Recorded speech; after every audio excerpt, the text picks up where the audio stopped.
Perbarui ilmu Islam kamu bersama Religion di tv1news.com dan TV1 Connect.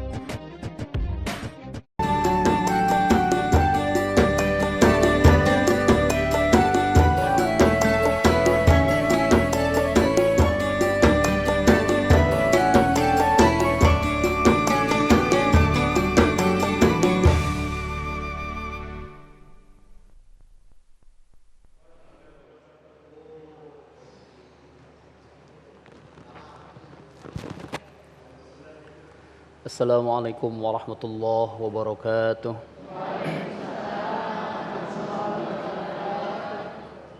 A'udzu billahi minasy syaithanir rajim.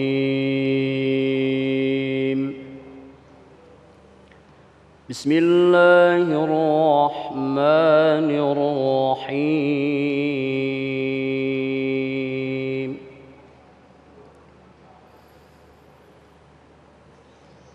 لقد كان لكم في رسول الله أسوة حسنة لمن كان يرجو الله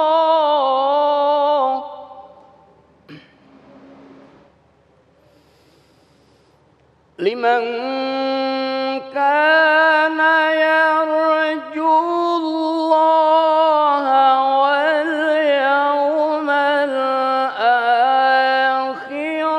وذكر الله كثيرا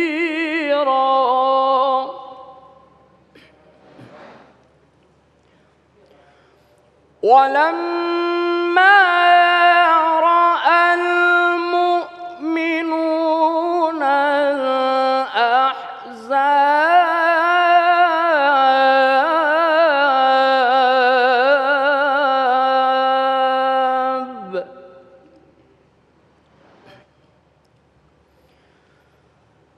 قالوا هذا ما وعدنا الله ورسوله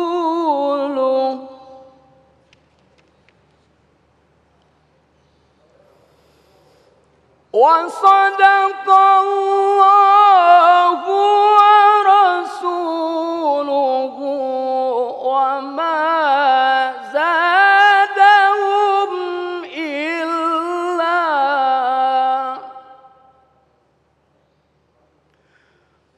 وما زادهم إلا إيمانا وتسليما صدق الله العظيم. Assalamualaikum warahmatullahi wabarakatuh. Assalamualaikum warahmatullahi wabarakatuh. Alhamdulillahirabbil alamin. Allahumma shalli ala sayyidina Muhammad wa ala ali sayyidina Muhammad. Bersyukur kita dipertemukan kembali masih dalam perjalanan kita safari Ramadan di bulan suci Ramadan bersama Damai Indonesiaku. Dan alhamdulillah dalam kesempatan kali ini kita bersiaran secara langsung dari Masjid Al-Barakah Universitas Islam Asy-Syafi'iyah Jatiwaringin, Pondok Gede, Bekasi. Pemirsa, dalam kesempatan kali ini kita akan mengangkat tema berkaitan dengan saum. Kita tahu dan memahami bahwa saum tidaklah sekedar menahan lapar dan dahaga serta dorongan-dorongan yang lainnya. Tetapi saum yang semestinya wajib kita laksanakan adalah saum yang seperti dicontohkan oleh junjungan kita Nabi Muhammad SAW. Itulah tema kita, tata cara berpuasa ala Rasulullah bersama Kang Rashid dan Ustadz Azzari Nasution. Dan seperti biasa bagi Anda yang ingin mengajukan pertanyaan, insya Allah nanti kita akan jawab pertanyaan Anda pada segmen yang keempat. Untuk itu kami persilakan Anda mengirimkan melalui Instagram di @damai_tv1 dengan hashtag puasa Rasulullah. Inilah Damai Indonesiaku yang dipersembahkan oleh Sarung Wadimor, tentu sarung kita. Bismillahirrahmanirrahim. Assalamualaikum warahmatullahi wabarakatuh.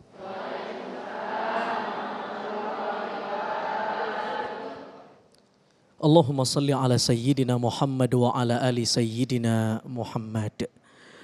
Pemirsa Damai Indonesiaku TV One yang dimuliakan Allah Subhanahu wa taala, ibu-ibu jamaah Masjid Asy-Syafi'iyah, ada juga ketua pengurus pusat BKMT di sini.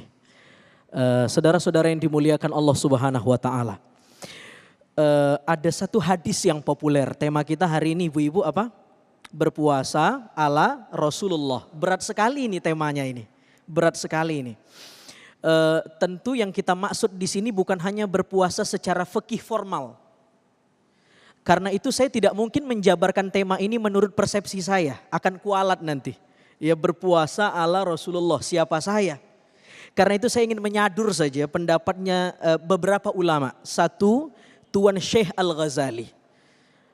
Kata Imam Al-Ghazali At-Tusi rahimahullah qaddasallahu ruhah. Kata beliau, puasa itu jangan pernah menduga wala tadhunna idza sumta anna shauma huwa tarkut ta'ami wasyarabi wal wiqa faqat. Jangan pernah menduga bahwa ritual puasa itu hanya menahan lapar, menahan dahaga, menahan bersenggama saja. Iya, itu secara fikih formal begitu. Kalau kita sudah mampu menahan lapar, haus dan tidak bersenggama sudah sah itu. Tapi bagi Al-Ghazali dalam perspektif sufinya, bal tamamus shaum bikaffil jawarih kulliha amma yakrahullah. Puasa yang ideal itu, puasa yang utuh itu tidak hanya berhenti pada aspek tataran fikih ritual, tapi harus di-upgrade dalam bentuk spiritual. Seluruh anatomi tubuh dalam diri kita ini harus diajak berpuasa. Mata kita berpuasa, telinga kita berpuasa, mulut kita, kaki kita, lintasan pikiran kita, kolbu kita diajak berpuasa. Nah, ini sulit kan?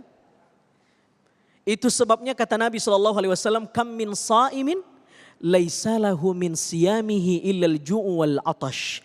Banyak orang yang berpuasa tetapi puasanya ternyata dinilai hanya sekedar menahan lapar dan haus saja. Ketika menafsirkan, mensyarahi hadis ini, keluarlah pernyataan Al-Ghazali yang tadi. Bahwa puasa itu menjadi sia-sia karena dia hanya mempuasakan atribut intinya saja. Mulut dan kemaluannya, tetapi tidak mempuasakan matanya, telinganya, kolbunya, lintasan pikirannya, kakinya, tangannya. Dalam bahasa lainnya saya ingin kutip Tuan Syekh Abdul Qadir Al-Jilani, kam min sa'imin muftirun. Banyak banget orang yang menduga dirinya udah puasa, tapi sebenarnya dia udah dianggap berbuka. Waduh, ngeri gak Bu? Bu, kita udah pede banget nih, kita udah puasa, kita anggap kita puasa. Tapi menurut Syekh Abdul Qadir Al-Jilani, muftir, Anda sudah berbuka. Karena tidak mempuasakan yang tadi itu. Mempuasakan mata dari melihat yang haram, kata Al-Ghazali. Mempuasakan telinga dari mendengar yang tidak disukai Allah. Beliau kasih contoh dalam Al-Bidayahnya dengan sangat indah. Apa kata Imam Al-Ghazali, Hujjatul Islam? Kalau sedang puasa, ini telinga, puasain juga, jangan dipakai buat dengerin gibah. Karena kata Al-Ghazali, mendengar itu hukumnya boleh jadi sama dengan orang yang ngomongin orang. Padahal dia bukan ngegibahin orang, cuman dengerin saja. Tapi dihukum sama. Kenapa? Ini perspektifnya tasawuf memang agak nyinyir sedikit. Itu al-mukhalafah, konfrontatif sama diri sendiri. Ta'riyatun nafas, menguliti diri sendiri. Jadi perspektifnya Imam Al-Ghazali itu mengkritik diri dulu baru orang lain. Nah, kata Imam Al-Ghazali, kenapa orang yang mendengar gibah itu dosanya sama seperti orang yang bergibah? Karena sebenarnya orang yang mendengar gibah itu bukan berarti dia nggak mau gibah, tapi sebenarnya yang dia mau gibahin itu sudah diwakili sama orang. Bu, Ibu, masih hidup? Betul apa enggak itu kira-kira? Dan orang itu tipikal gibahnya macam-macam. Ada satu mazhab gibah itu sebar opini dulu. Udah tahu belum info terbarunya? Wah. Ada yang mazhab gibahnya mazhab cuci tangan. Saya sih nggak mau gosip ya ibu-ibu. Tapi yang saya dapat kabar sih begini. Itu mazhab cuci tangan namanya. Ada mazhab gibah itu mazhab empati kamuflase. So empati tapi padahal niatnya gibah. Ya Allah kesian banget ya. Kok suaminya tega banget sih. Terus ibu-ibu gimana kelanjutannya? Wah. Allahu Akbar. Ramadan mengajak kita mempuasakan semua anatomi tubuh kita. Hebat. Apa kata Imam Al-Ghazali? Siapa yang berhasil mempuasakan 7 organ dalam tubuhnya, maka dia akan dilindungi dari 7 pintu jahanam. Laha sab'atu abwab. Jahanam itu punya 7 pintu. Likulli babin minhum juz'un maqsum. Setiap pintunya sudah diperuntukkan bagi setiap dosa. Yang berhasil menjaga 7 organ dalam dirinya akan dilindungi dari 7 pintu itu. Apa saja? Mata, telinga, mul, kemalu, perut. 7. Yang berhasil mempuasakan ini sempurna puasanya ala Rasulullah. Dan puasanya tidak akan dinilai hanya sekedar menahan lapar dan haus saja. Bukan hanya itu, kata Al-Ghazali melanjutkan penjelasannya ibu-ibu, menarik sekali. Jangan juga Anda terlalu euforia berbuka. Itu kata Al-Ghazali. Kalau ada orang yang berbuka banyak sekali, lontong masuk yang isi oncom 5, isi sayur 7, cendol masuk, sunnahnya cuma semenit, kurma 3 butir. Habis itu kesononya makruh semua tuh. Karena saking kenyangnya. Cendol masuk, pecel lele masuk, kolak masuk, es masuk. Betul? Kata Imam Al-Ghazali, kalau orang berbuka tapi balas dendam, dia memakan apa saja yang tidak dia bisa makan di siang hari saat berpuasa, itu bukan berpuasa tapi pindah jam makan. Hebat ini Al-Ghazali, ya ta'riyatun nafas, dia mengkritik dirinya dan untuk kita juga tentu ini. Itu sama artinya bukan puasa tapi pindah jam makan. Karena sebenarnya puasa itu kan untuk melatih kita supaya mengekang setan. Dan saya ingin ingatkan, itu kan ada wasul silatis syayatin itu, setan di kerangkeng. Menurut sependek bacaan saya, setan di kerangkeng itu maknanya bukan letterlek. Karena kalau letterlek akan paradoks. Katanya setan di kerangkeng, tapi kok habis tarawih sendal saya hilang. Saya berpendapat begini ya, setan di kerangkeng itu maknanya aktif, bukan pasif. Kita yang dituntut mengerangkeng setan dengan puasa kita.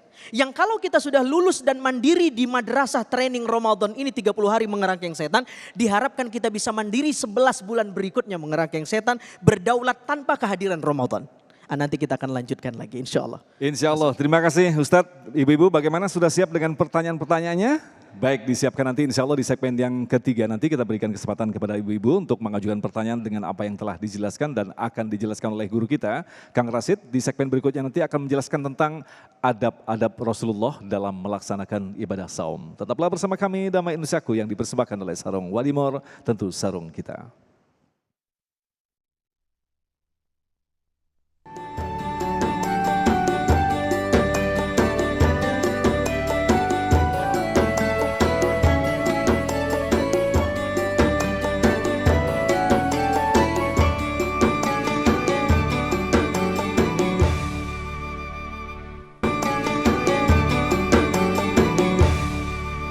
Terima kasih pemirsa, masih bersama kami Damai Saku yang mengangkat tema tentang tata cara atau bagaimanakah Rasulullah melaksanakan ibadah saum. Setiap perintah yang turun untuk kita tentu saja ada tata caranya dan ada adab-adabnya. Kang Rasid akan menjelaskan kepada kita. Silakan Kang Rasid.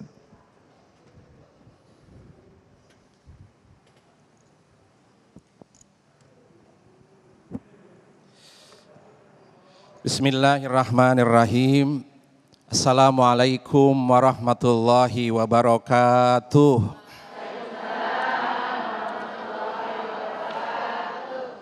Pemirsa TV One Damai Indonesiaku dan BKMT Asy-Syafi'iyah yang dirahmati Allah Subhanahu wa taala, minas shaimin was shaimat. Berbicara tentang puasa Kangjeng Nabi Muhammad Sallallahu Alaihi Wasallam. Bagaimana kita bisa mempotret puasanya Rasulullah Sallallahu Alaihi Wasallam. Kalau sholat, Rasul mengajarkan, Sallu kama ra'aitumuni usolli. Sholatlah engkau sebagaimana engkau melihat aku sholat. Rasul langsung memberikan direct memimpinnya. Kalau pergi haji, Rasul direct memimpinnya. Hudu anni manasikakum. Ambillah dariku cara bagaimana manasik ketika haji. Rasul direct menggaidennya. Tetapi kalau puasa Ramadan, Rasul tidak mendirectnya.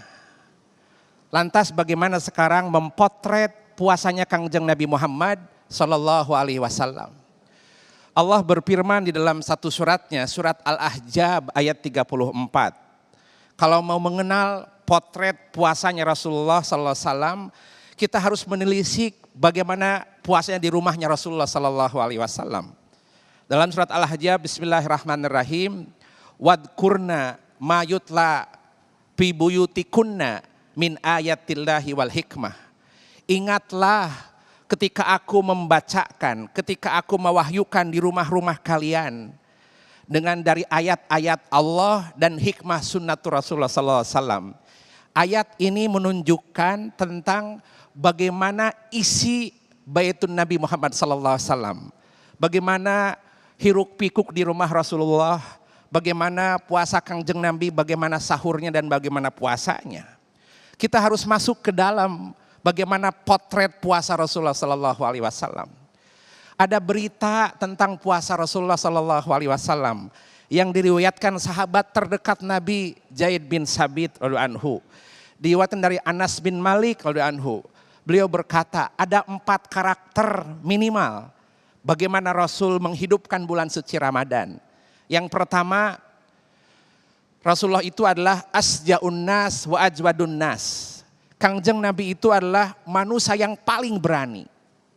Di medan tempur, di medan perang terdepan.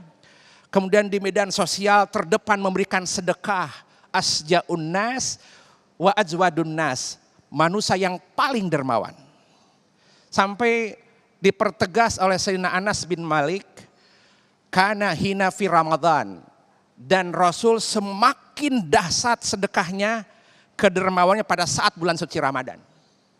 Kalau toh sebelum Ramadan kedermawanannya 90%, tetapi kalau di Ramadan ajwadun nas, manusia yang terdermawan 100% hanya di bulan suci Ramadan. Itu bocoran berita dari rumah Rasulullah Sallallahu Alaihi Wasallam. Maka kita mari hidupkan adab tata krama puasa Ramadan dengan berbagi. Orang yang lapar dikasih kenyang, orang yang haus dikasih air untuk menghilangkan dahaganya, orang yang telanjang dikasih baju, orang yang kepanasan dikasih rumah. Itulah sedekah di bulan suci Ramadan yang dianjurkan Nabi Muhammad Sallallahu Alaihi Wasallam. Maka sampai punten tingkat kedermawanan Nabi, beliau bertanya kepada istrinya Sayyidatina Aisyah, wahai istriku, ada apa di rumah? Cuman ada 3 butir kurma ya Rasulullah. Saking hebatnya dermawannya Rasul, dia lupa bagaimana dia buka dan dia lupa bagaimana dia sahur hanya dengan beberapa butir kurma saja. Maka Nabi begitu hebat, sedekah ajwadun nas, terdermawan di bulan suci Ramadan. Yang kedua, potret puasa Rasulullah Sallallahu Alaihi Wasallam. Yang kedua, la yatakallafu fi Ramadan. Rasulullah itu sangat sederhana ketika menyediakan buka puasa. Sangat sederhana. Bunda ayahanda ingin tahu sejauh mana kesederhanaan Nabi dalam keadaan puasa. Dipotretkan oleh Sayyidina Anas bin Malik. Bagaimana potret di dalam rumah Rasulullah. Bagaimana Sayyidatina Aisyah menyiapkan buka dan sahur untuk Kangjeng Nabi Muhammad Sallallahu Alaihi Wasallam. Karena yafturu Nabi Muhammad Sallallahu Alaihi Wasallam min rotabain. Rasul berbuka puasa dengan kurma yang basah, 2-3 butir. Fa'ilam takun fa'alar tamaratin. Kalau kurma basah tidak ketemu, tidak apa-apa kurma kering. Fa'ilam takun tamaratin. Kalau toh kurma kering pun tidak ada, Bahasa hawasil ma. Kangjeng Nabi cukup dengan tegukan air jam-jam saja. Kesederhanaan Nabi adalah adab dan sifat Rasul ketika membesarkan bulan suci Ramadan. Kita harus waspada, sering sekali kita mengadakan buka puasa, tetapi jor-joran itu makanan. Salah satu adab sifat Kangjeng Nabi adalah sangat sederhana ketika buka puasa. Tidak ada kurma basah, kurma kering. Kurma kering tidak ada, air minum walaupun seteguk itu. Temukan keriduan Allah di setiap tegukan air minummu. Temukan ridho Allah di setiap suapan nasimu. Ada ridho Allah di setiap tegukan airmu itu. Ini adalah sifat adab sopan santun Nabi pada saat berbuka puasa. La yatakallafu min Ramadan. Kangjeng Nabi tidak pernah royal, tidak pernah jor-joran dalam buka puasa, sangat sederhana. Yang ketiga punten Kangjeng Nabi itu, beliau ijtihadu wartiqa'u ma'allah. Dia sangat jauh dekat dengan Allah. Sampai-sampai punten Kangjeng Nabi setiap mali fi kulli lailatin min layali syahri Ramadan yatadarasul Quran ma'a Jibril alaihissalam. Setiap malam Kangjeng Nabi itu tadarus Quran bersama malaikat Jibril. Maka punten, kalau toh kita hendak buka puasa, barang 10 menit, 5 menit berbarengan dengan putra-putri kita Quran. Tabarrukan ma'an Nabi Muhammad sallallahu alaihi wasallam. Baru 3 sifat adab bagaimana potret puasa Rasulullah SAW. Manusia yang terdermawan, manusia yang sangat sederhana, dan manusia yang sangat dekat dengan Allah melalui Al-Quranul Karim. La haula wa la quwata illa billahil aliyyil.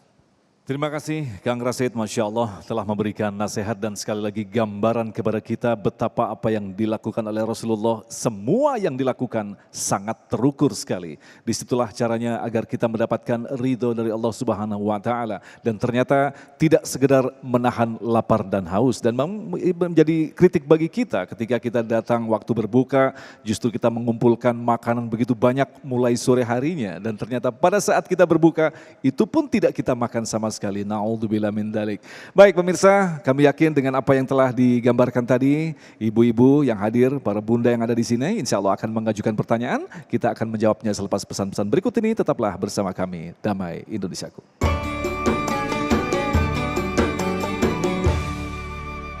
Baik, terima kasih pemirsa, Anda masih bersama kami Damai Indonesiaku, dan Alhamdulillah kita sampai di segmentasi yang ketiga. Insya Allah jawaban-jawaban yang akan diberikan oleh guru kita dari pertanyaan-pertanyaan bunda yang telah hadir bersama kita akan memperdalam tema berkaitan dengan adab dan tata cara Rasulullah melaksanakan ibadah saum. Baik, yang pertama kami persilakan kepada Ibu Sifa Fauzia untuk mengajukan pertanyaan yang akan dijawab oleh Ustadz Azhari Nasution. Tafadhol. Baik, bismillahirrahmanirrahim. Assalamualaikum Ustadz. Ada pertanyaan yang ingin saya tanyakan. Yang pertama itu adalah, kan kita selalu tahu bahwa kalau kita marah ataupun emosi itu akan mengurangi pahala puasa kita. Nah, bagaimana kita menahan diri kita yang terbaik? Apakah ada cara dari Rasulullah dalam menahan marah terutama pada saat puasa? Dan yang kedua, bagaimana cara kita untuk menjaga diri dari maksiat yang mungkin tidak sengaja kita temukan, atau misalnya sedang kita lihat di sosial media ataupun di TV dan lain sebagainya. Bagaimana menjaga diri kita untuk melihat ataupun tergoda dari kemaksiatan terutama di bulan Ramadan ini. Masya Allah, luar biasa pertanyaan Ustadz. Marah dan sosial media. Memang beda kalau pertanyaan dari Ketua BKMT Pusat berkualitas ini. Udah disiapkan jauh-jauh hari. Iya ini. Oke, waalaikumsalam Mbak Syifa. Yang pertama tentang marah. Nabi itu memberi pesan khusus terkait bab marah. Kalau ada yang ngajak ribut, mancing emosi kamu, katakan kepada orang itu, inni shaimun. Sesungguhnya aku puasa. Kenapa Nabi mengeluarkan sabda ini? Logika terbaliknya adalah berarti memang salah satu ujian puasa itu ya marah itu. Sehingga Nabi mengeluarkan hadis itu, kan begitu. Ini shaimun. Jadi kalau ada yang mancing kamu buat marah, ngajak ribut, memancing emosi, mengundang dan lain-lain itu, katakan ini shaimun. Tapi jangan pakai bahasa Arab, nggak perlu juga. Ntar kalau pakai bahasa Arab dia tambah marah. Kita ngajak ribut, ente jawab ini shaimun, apalagi itu artinya? Bagi ribet lagi. Saya sedang puasa. Saya sedang puasa. Tapi marah itu menurut Dr. Uthman Najati, ya, salah seorang psikolog muslim asal negeri piramid. Al-Quran wa ilmun nafas, itu dalam karyanya dia bilang, marah itu ya emosi yang manusiawi. Nabi marah. Tetapi bedanya marah Nabi dengan kita tentu ada beberapa catatan. Satu, Nabi tahu kapan harus marah. Sudah pantas untuk marah, tunggu dulu. Nabi tahu porsi marahnya. Sudah ada porsi marahnya, cara marahnya. Kan tidak perlu marah itu selalu dilampiaskan dengan kata-kata kebun binatang. Dengan kontak fisik. Marah itu kan bisa diekspresikan dengan sesuatu yang sangat lembut begitu. Nah ini termasuk kita nyuruh anak kita puasa dan sholat. Saya kira tidak perlu terlalu ekstrim. Sholat kalau enggak mama kunci di kamar mandi. Ya enggak perlu begitu. Walaupun perintah sholat itu baik. Adik kapan mau sholatnya sih, itu coba lihat kakak udah pinter banget sholatnya. Wah ini kan marah juga. Tapi marah yang porsinya diatur. Nah, terkait media sosial sama seperti marah. Kata Alvin Toffler, salah seorang pengamat revolusi digital, ya, dia salah seorang penulis juga di Amerika. Dia bilang kita masuk pada era teknologi informasi dan komunikasi. Siapa yang menguasai teknologi informasi dan komunikasi, dia akan menguasai dunia. Ternyata ini bukan ramalan, terbukti hari ini. Siapa yang menguasai komunikasi, dia viral, menguasai dunia dan lain-lain. Tetapi Islam, ya, kita sebagai umat Islam secara realita tidak bisa menolak digital ini, tidak bisa menolak media sosial. Yang bisa kita lakukan adalah mengatur porsinya, sama seperti tadi itu, marah tadi. Jadi kita nggak bisa menolak itu globalisasi, media sosial nggak bisa, karena kita hidup pada eranya. Yang bisa kita lakukan adalah at-tanzim, mengatur porsinya.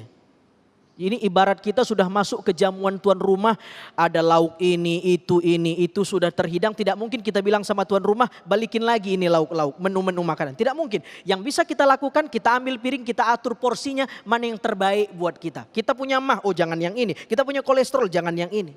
Bijak dalam bermedia sosial. Salah satu dalam Al-Quran itu adalah fatabayyanu. In ja'akum fasiqun binaba'in fatabayyanu. Dalam riwayat qiraat yang lain fatathabbatu. Jadi ada tabayyun, ada tathabbut. Apa bedanya? Kalau tathabbut itu menyeleksi ya isi beritanya. Kalau tabayyun menyeleksi si penyampai beritanya. Mudah-mudahan kita bisa bijak dalam bermedia sosial sehingga tidak menyebarkan hoax, tidak mengkonsumsi berita-berita yang tidak baik. Amin. Baik, terima kasih Ustadz. Berikutnya kepada Ibu Yuhana. Yang dijawab oleh Kang Rashid. Assalamualaikum warahmatullahi wabarakatuh. Yang saya mau tanyakan, mengapa kalau Nabi Muhammad SAW dia dihususkan puasa hanya 3 bulan atau 30 hari. Sedangkan puasa Nabi Daud sehari puasa, sehari tidak. Itu saja. Wassalamualaikum warahmatullahi wabarakatuh. Waalaikumsalam. Silakan Kang Rashid. Bismillahirrahmanirrahim. Terima kasih Bunda dan pemirsa Damin Sogo TV One. Allah berfirman dalam surat Al-Baqarah ayat 183. Bismillahirrahmanirrahim. Kutiba alaikumus siyamu kama kutiba alal dina min qablikum la'allakum tattaqun. Kami wajibkan atas kalian puasa sebagaimana kami wajibkan kepada umat terdahulu. Tujuannya la'allakum tattaqun, supaya kalian bertakwa dan punya tenaga berdaya. Pertanyaannya tadi, kenapa nabi-nabi terdahulu, sebut saja Nabi Nuh sepanjang tahun puasa. Ini sejarah puasa, kama kutiba alal ladzina min qablikum. Kemudian Nabi Daud setengah tahun puasa esok buka, puasa esok buka. Berarti dia setengah tahun puasa. Nabi Nuh sepanjang tahun. Kemudian Nabi Adam puasa, Nabi Adam itu puasa di Yaumul Abyad, di hari terang. Kenapa tanggal 13, 14, 15 kita sering nyebut apa Bunda? Yaumul Bid. Kenapa disebut Yaumul Bid? Karena ada terang benderang bulan. 13, 14, 15 bulan sedang sempurna Mas Agung. Maka terang. Nabi Adam saum 3 hari. Tapi ditambah di akhir bulan 27, 28, 29. Ini puasa Nabi Adam disebut dengan Yaumul Aswad. hari gelap gulita. Kenapa? Bulan sudah tenggelam, mau bantu yang baru. Itu nabi-nabi terdahulu. Nah, Kangjeng Nabi Muhammad khusus 30 hari saja. Ini perintah Allah. Kalau sepanjang puasa 1 tahun, kita ketika nanti bulan Syawal, rindu pingin puasa terus. Tapi agama tidak menyarankan. Ini wajib 30 hari. Sekarang kalau 1 tahun puasa, kasihan suami kita. Gitu ya. Tetapi guru kami di Mesir, Syekh Mutwali Sya'rawi, pengarang kitab tafsir, 30 hari puasa kafabika, cukup buat bekal 11 bulan ke depan. 30 hari puasanya Rasulullah, umat Nabi Muhammad bisa melebihi puasanya mereka. Itu kualitas puasa. Maka ini adalah syariat agama yang kita tidak bisa mengotak-ngatik, ya Allah boleh tambah 30 hari lagi ya Allah gitu. Gitu Bunda. Jadi ini tentang puasa Ramadan, kita harus sami'na wa ata'na, patuh dan taat. Supaya apa? Supaya endingnya kita la'allakum tattaqun. Puasa itu nikmat, nikmat sekali puasa itu. Maka mudah-mudahan puasa ini bahkan Nabi nambah. Nabi ada puasa sunnah hari Senin dan hari Kamis. Kenapa hari Senin dia senang saum? Sebab itu hari lahirnya beliau. Terus kenapa hari Senin senang saum? Karena beliau dihijrahkan itu pada hari Senin. Kenapa beliau senang hari Senin? Karena pada hari Senin amalan kita diangkat ke Allah. Dan Rasul saya senang kalau amalanku diangkat dan aku dalam keadaan puasa Ramadan. Puasa Senin. Maka ibu setelah Ramadan 30 hari tambah Senin Kemis. Kemudian tambah tadi Yaumul Baidho 13, 14, 15. Tambah ujungnya lagi 27, 28. Insya Allah itu adalah bisa mencukupi. Jadi istilahnya umat Rasulullah ini usianya pendek, ibadahnya pendek, tapi nilainya melebihi dari umat terdahulu. Masya Allah. Baik, berikutnya kami persilakan Ibu Astuti. Ada pertanyaan? Ya, silakan Bunda. Assalamualaikum warahmatullahi wabarakatuh. Pak Ustadz, saya ingin menanyakan tentang imsak ya Pak ya. Sekarang kan imsak itu kalau kita lihat kan kurang lebih 10 menit ya baru azan. Nah sebetulnya kalau menurut Nabi bagaimana? Karena ada juga yang mengatakan imsak itu pas azan ya. Nah jadi kalau menurut Nabi bagaimana imsaknya beliau? Yang kedua, kita ingin sekali mendapatkan fadilah malam Lailatul Qadar ya. Subhanallah, mudah-mudahan kita dapatkan. Lalu bagaimana kiat-kiat Nabi Muhammad SAW dalam ingin mendapatkan Lailatul Qadar itu? Apakah beliau satu malam suntuk tidak tidur? Apa bagaimana, itu yang kami tanyakan. Terima kasih. Assalamualaikum warahmatullahi wabarakatuh. Assalamualaikum warahmatullahi wabarakatuh. Ustadz Azhari, nanti kalau tidak kelar kita lanjutkan di segmen selanjutnya. Memang beda. Ini anggota BKMT-nya ini. Hebat-hebat ini pertanyaannya. Oke. Yang pertama tentang imsak. Soal imsak ini begini. Imsak ini salah satu nomenklatur fikih lokalnya ulama Indonesia. Jadi salah satu istilah fikih lokalnya kita. Ulama kita itu punya sebenarnya istilah imsak itu kan sebenarnya istilah imsak itu arti dari puasa. Imsak menahan dari makan, menahan minum, menahan bersenggama. Hanya imsak yang difahami oleh kita, yang didesain sama ulama kita, imsak itu adalah bersiap-siap ya untuk menjalankan awal puasa. Awal puasa itu dihitung sejak masuk waktu subuh, bukan jadwal imsakiyah. Jadwal imsakiyah itu adalah cara ulama untuk menuntun orang awam supaya puasanya akhirnya nanti makannya nggak buru-buru. Gitu mau adzan di situ bukan sililitan, tapi segini itu masuk masih di sini. Lah itu kan repot. Tapi kalau 10 menit menuju adzan bisa sikat gigi, bisa kumur-kumur, bisa minum, bisa duduk dulu, bisa sholat sunnah qobliyah subuh. Jadi itu kebijaksanaan ulama lokal kita mendesain bagaimana istilah imsak itu. Walaupun ada beberapa yang mengatakan ya istilahnya ini kurang tepat karena imsak itu sebenarnya makna dari imsak menahan puasa itu bukan bersiap-siap, tapi sudahlah. Maknanya yang penting kita sudah pahami adalah imsak yang dimaksud fikih lokalnya ulama kita itu bersiap-siap. Tapi kapan memulai puasanya? Begitu masuk waktu subuh, bukan jadwal imsakiyah. Nah yang kedua Lailatul Qadar. Ulama berbeda pendapat kapan Lailatul Qadar itu turun. Dan banyak sekali riwayat.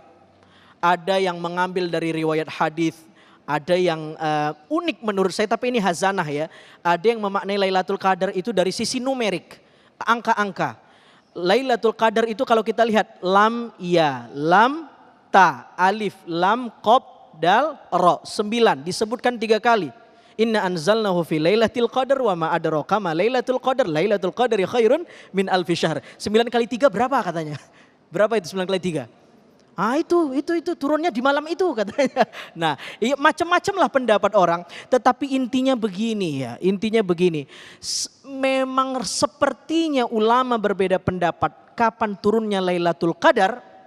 Dan tidak ada angka yang pasti agar kita ini tidak menghususkan satu malam pun, kecuali setiap malam kita beribadah menyambut Lailatul Qadar. Dan salah satu Imam Nawawi yang mendapatkan Lailatul Qadar di usia 7 tahun. Bangun tidur dia mendapatkan kamarnya terang, dia panggil ayahnya, ayah lihatkah engkau betapa terangnya kamar ini? Kata ayahnya tidak ada. Baru tahulah ayahnya, dan ayahnya juga orang alim ini, ulama juga, baru tahulah ayahnya bahwa itu hari Ramadan dan itu adalah Lailatul Qadar. Lah kalau anak kita dan ayahnya kelasnya kelas kita, Papa ini terang apaan ini? Ya, ayahnya juga bingung jawabnya apa. Lampunya itu Imam Nawawi. Habis mati lampu terang. Habis mati lampu ternyata. Baik, terima kasih Kang Rashid dan juga Ustadz Asyari. Masih ada beberapa pertanyaan yang kita akan jawab selepas pesan-pesan berikut ini. Tetaplah bersama kami, Damai Indonesiaku.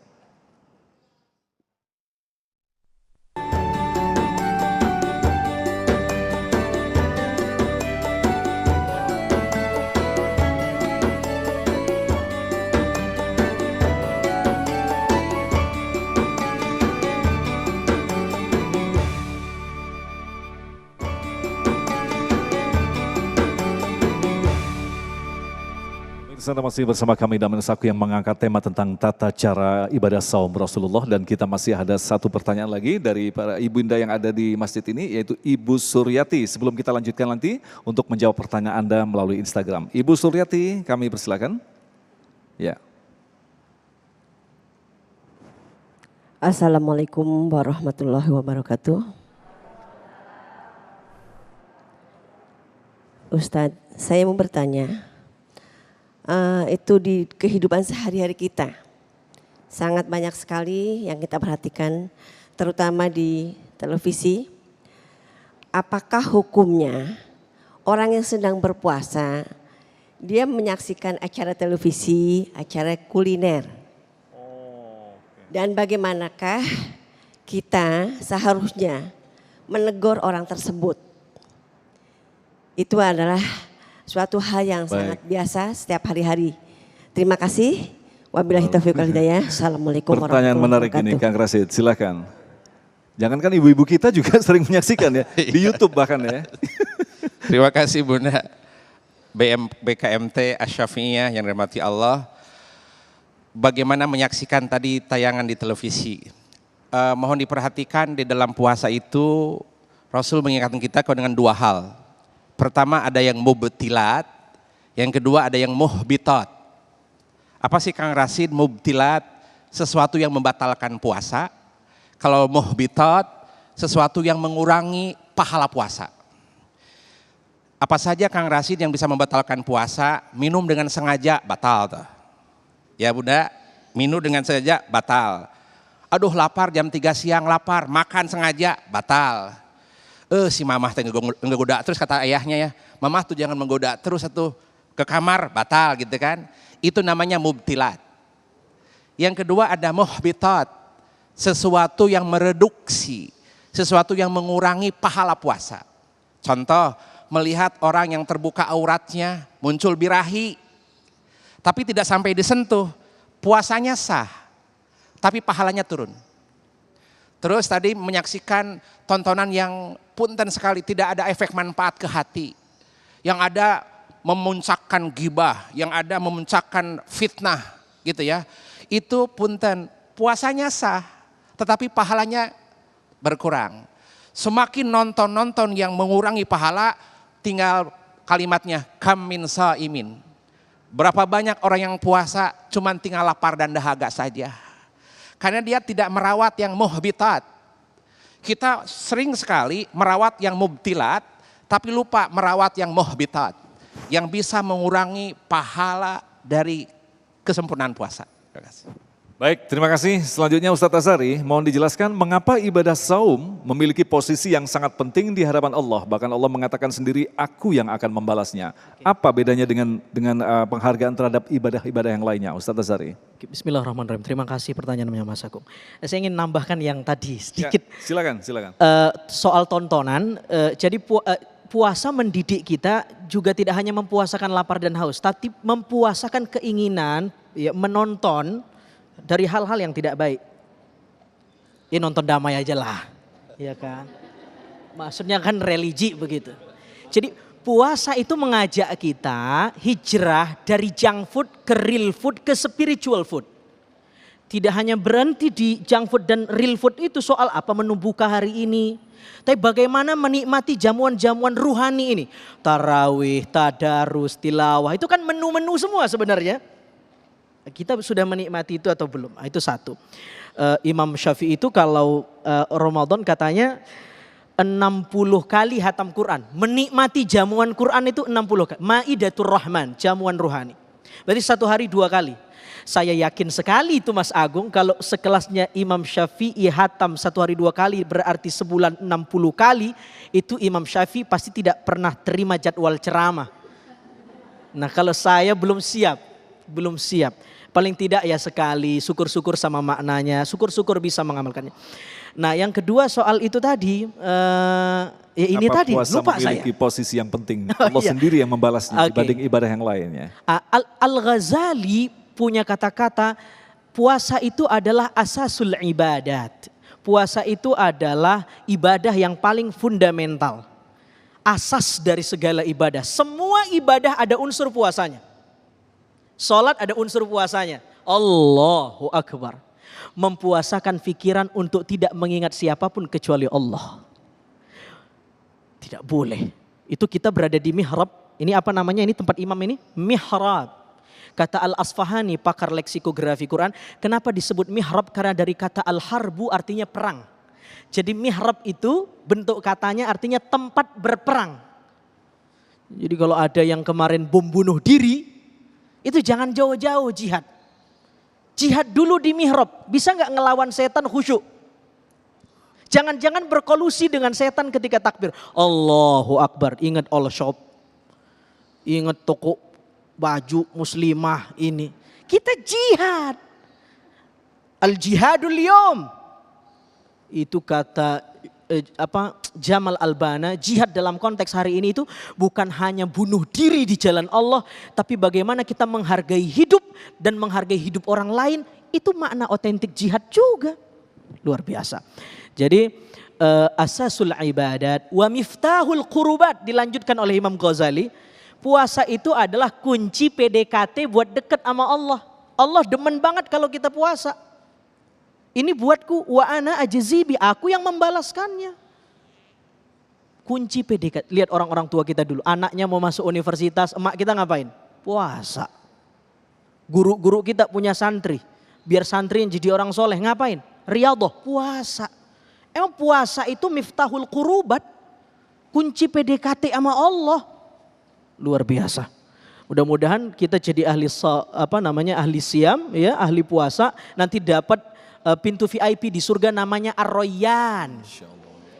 Malaikat bertanya, aina shaimun? Mana orang yang puasa? Masuk. Yang tidak puasa jangan masuk. Luar biasa. Mudah-mudahan bermanfaat. Baik, terima kasih. Berikutnya kepada Kang Rasid dari Uus Hasanah. Assalamualaikum. Bagaimanakah menentukan waktu imsak pada zaman Rasulullah? Terima kasih Mas Agung penanya dari Instagram. Saya sedikit menambahkan sebentar Ustadz Azhari, mohon izin Ustadz.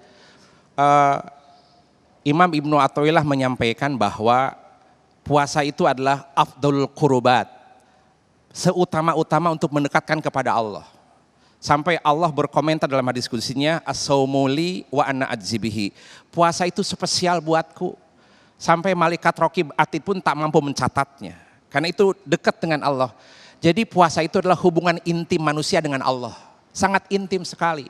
Sampai malaikat raqib dan atid tak bisa mencatatnya. Kemudian pun sekali, kenapa kok puasa? Kalau sholat, maaf, dulu raja-raja dolim kayak Fir'aun nyuruh umatnya suruh ruku dan sujud di depan Fir'aun. Namrud saking dia membangkang kepada Allah, ngaku dirinya Tuhan. Fir'aun, ana rabbukumul a'la, aku Tuhan kalian, engkau ruku di hadapanku, engkau sujud. Sholat di depan raja manusia. Tetapi kalau puasa nggak pernah raja-raja dolim, kamu sembah aku dengan puasa. Tapi puasa itu memang tempat untuk mendekat kepada Allah. Maka saking dekatnya Allah menjawab, ada apa kamu? Kebutuhan apa kan aku jawab. Itu sedikit terima kasih tentang puasa. Yang kedua izin tentang imsak. Bagaimana Rasul menentukan imsak di eranya Rasulullah SAW. Lagi-lagi kita mencoba mempotret rumahnya Nabi, bagaimana beliau berhenti pada saat sahur. Nabi berkomentar, Said Zaid bin Sabit, diriwayatkan oleh Sayyidina Anas bin Malik, tasahur nama Rasulullah SAW. Aku beserta Nabi sahur. Dan Nabi itu sahur sederhana sekali. Kadang kalau tidak ada kurma basah, kurma kering. Kalau tidak kurma kering adalah air, seteguk air. Kemudian beliau menahan imsak. Imsaknya itu adalah biqadri homsina ayah. Dulu tidak ada penentuan, mungkin dengan cara perbuatan. Kira-kira Kangjeng Nabi Muhammad itu berhenti dari sahur adalah kira-kira 50 ayat kalau kita baca, baru azan, baru imsak. Setelah itu baru azan. Maka kalau biqadri homsina ayah, mungkin sekitar 15 menit ke azan subuh. Jadi itu menjadi patokan. Coba Bunda BKMT Asy-Syafi'iyah baca 50 ayat berapa menit. Seitulah Rasul imsak. Jadi tidak nyebut menit, tidak nyebut jam. Karena semua orang bisa membaca ayat itu. Imsak itu barakah sekali. Imsak itu adalah as-sahuru barakah. Barakahnya ada dua, Bunda Ayahanda dan pemirsa dan pemirsa TV One. Ada berkah duniawiyah, ada berkah ukhrawiyah. Berkah duniawiyah apa? Kita puasa menjadi fit ketika siang hari karena kita sahur. Yang kedua berkah ukhrawiyah, kita meniru Rasulullah. Kata Nabi, fasil baina siyamina wa siyamu ahlul kitab adalah sahur. Pembeda antara puasa kita dengan puasa ahlul kitab adalah sahur. Itulah yang membedakan, mereka puasa, ahlul kitab puasa, Yahudi puasa, Nasrani puasa. Kata Nabi, bedakan puasanya orang muslim dengan puasanya ahlul kitab, pembedanya adalah sahur. Sahur itu penuh dengan berkah. Maka Nabi mengatakan as-sahuru barokah. Karena disitulah bahkan sahur itu adalah prime time. Kalau menurut Mas Agung itu waktu yang sangat mahal. Kenapa? Itu waktu yang mustajab. The power of night. Maka as-sahuru barokah sampai wal mustaghfiri nabil ashar. Siapa yang turun meminta kepada Allah tentang pengampunan dosa, pengkabulan hajat dan harapan, Allah turun ke langit dunia. Mendengar apa hajatmu, itu di waktu sahur. Maka itu namanya berkah ukhrawiyah dan berkah duniawiyah dan pembeda antara puasa kita dan ahlul kitab. Terima kasih. Baik, terima kasih Kang Rasid, Ustadz Azhari Nasution. Sayang sekali waktu kita sudah habis, tapi kami yakin apa yang telah disampaikan tadi akan menjadi bahan bagi kita untuk tanpa pernah lelah memperbaiki kualitas terutama ibadah saum kita. Dan setelah pesan-pesan berikut ini kita akan ikuti episode Hikmah Kehidupan yaitu tentang memberi tanpa meminta. Tetaplah bersama kami, Damai Indonesiaku.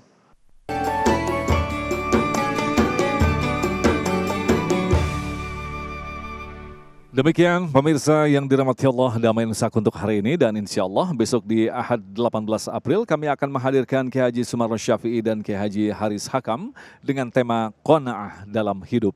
Agung Izul Haq dan kerabat kerja Damai Indonesiaku serta pendukung acara ini Sarung Wadimor, tentu Sarung kita mengucapkan terima kasih atas perhatian Anda. Sampai jumpa besok. Assalamualaikum warahmatullahi wabarakatuh. Alhamdulillah pemirsa dan pemirsa yang dirahmati Allah, BKMT Asy-Syafi'iyah, kita sedang ada di ujung acara. Mari kita mohon keberkahan doa di bulan suci Ramadan. Bismillahirrahmanirrahim. Alhamdulillahirabbil alamin. Hamdan yuwafi ni'amahu wa yukafi majidah. Allahumma salimni ila Ramadan. Ya Allah, antarkanlah kami, antarkan ruhani, jiwa dan pikiran kami kepada bulan suci Ramadan. Wasallim lana Ramadan, dan antarkan Ramadan kepada kami. Ramadan yang penuh dengan ampunan, Ramadan yang penuh dengan nikmat keruhanian, sampaikanlah kepada kami ya Allah. Wa ta'alamhu minni mutaqabbala, dan terimalah amalan-amalan kami di bulan suci Ramadan. Rabbana taqabbal minna salatana wa siyamana wa qiyamana wa ruku'ana wa sujudana wa tadarru'ana wa tamim taqsirna ya Allah ya Rabbal Alamin. Allahumma ij'al majalisana majalisa Rasulillah, jadikanlah majlis damai Indonesiaku majlisnya Rasulullah sallallahu alaihi wasallam. Waj'al ayyamina ayyami Rasulillah, jadikanlah hari-hari kami di bulan suci Ramadan hari-hari beserta Rasulullah sallallahu alaihi wasallam. Wa rawih arwahana bi rauhani Rasulillah, tentramkanlah jiwa kami, tentramkanlah bangsa kami dengan sebagaimana Engkau menenteramkan jiwa Rasulullah sallallahu alaihi wasallam. Rabbana atina min ladunka rahmah innaka antal wahhab. Subhana rabbika rabbil izzati amma yasifun. Wa salamun alal mursalin. Walhamdulillahi rabbil alamin. Nas'alukal ijabah. Asraril Fatihah.